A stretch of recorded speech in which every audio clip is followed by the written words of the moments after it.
আমাদের মতো মানুষ দুনিয়া ছাড়তে চাই না, দুনিয়ার প্রেমে এত মোহ, দুনিয়ার ভালোবাসাতে আমরা আল্লাহ পাকের নবী জনাবে মুহাম্মদ রাসূলুল্লাহ সাল্লাল্লাহু আলাইহি ওয়াসাল্লাম বিশ্ব নবী মসজিদে নববীতে সাহাবীদের সঙ্গে কথা বলছেন। সাহাবীদের বলছেন, ও সাহাবীরা, তোমরা কি জানো আল্লাহ তাবারক ওয়া তাআলা এই দুনিয়াতে তার একজন বান্দাকে যিনি এত মহব্বত করতেন, আল্লাহ রাব্বুল আলামিন তার সেই বান্দাকে এই পৃথিবীর যাবতীয় সব সম্পত্তির মালিক করতে চেয়েছিলেন। যাবতীয় সব সম্পত্তির মালিক আল্লাহ তাবারক ওয়া তাআলা তার একজন বান্দাকে করতে চেয়েছিলেন। কিন্তু সেই বান্দা আল্লাহ রাব্বুল আলামিনের যাবতীয় সব সম্পত্তিকে উপেক্ষা করে তার মাবুদের সাথে, তার রবের সাথে মুলাকাত করার জন্য বেশি পছন্দ মনে করে। আল্লাহু আকবার।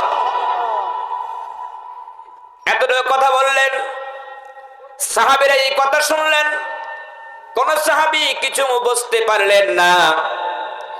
জ্ঞানবিদ্ধ বয়োবৃদ্ধ সাহাবী হযরত আবু বকর রাদিয়াল্লাহু তাআলা আনহু বুঝতে পারলেন হাবিব সাল্লাল্লাহু আলাইহি ওয়াসাল্লাম যেই কথা বলেছেন, আল্লাহ তার এক বান্দাকে পৃথিবীর যাবতীয় সব সম্পত্তির মালিক করতে চেয়েছিলেন। এই কথা দ্বারা রাসূল করিম সাল্লাল্লাহু আলাইহি ওয়াসাল্লাম অন্য কাউকে বুঝান নাই, বিশ্বনবী তার নিজের কথাই উল্লেখ করেছেন। অতএব বিশ্বনবী সাল্লাল্লাহু আলাইহি ওয়াসাল্লাম এই পৃথিবীতে তিনি আর থাকবেন না, স্বয়ং আল্লাহ পাকের সঙ্গে মোলাকাত করবে। আবু বকর দু চোখের পানি দিয়ে কাঁদতে কাঁদতে অস্থির হয়ে যাচ্ছেন। অন্য সাহাবীরা বললেন, রাসূল কার কথা বলেছে, এতে কান্নার কি আসে যায়?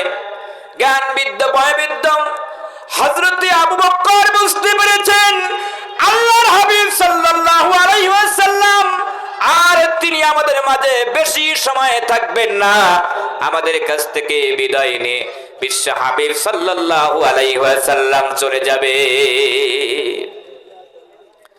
প্রিয় উপস্থিতি, সূরা নাসর নাজিল হওয়ার পরে আরো একজন ব্যক্তি বুঝতে পেরেছিলেন রাসূল দুনিয়ায় থাকবেন না। তিনি হলেন বিশ্বনবীর কলিজার টুকরা মেয়ে হযরতে ফাতিমা। তিনি বুঝতে পারলেন আমার আব্বাজান আর এই পৃথিবীর বুকে বেশি সময় থাকতে পারবেন না। আম্মাজান ফাতিমা কাঁদতে কাঁদতে অস্থির হয়ে যাচ্ছেন। বিশ্বনবী সাল্লাল্লাহু আলাইহি ওয়াসাল্লাম আম্মাজান ফাতিমাকে বলছেন, আমার কলিজার টুকরা মেয়ে, আমার জন্য তুমি কান্না করো না।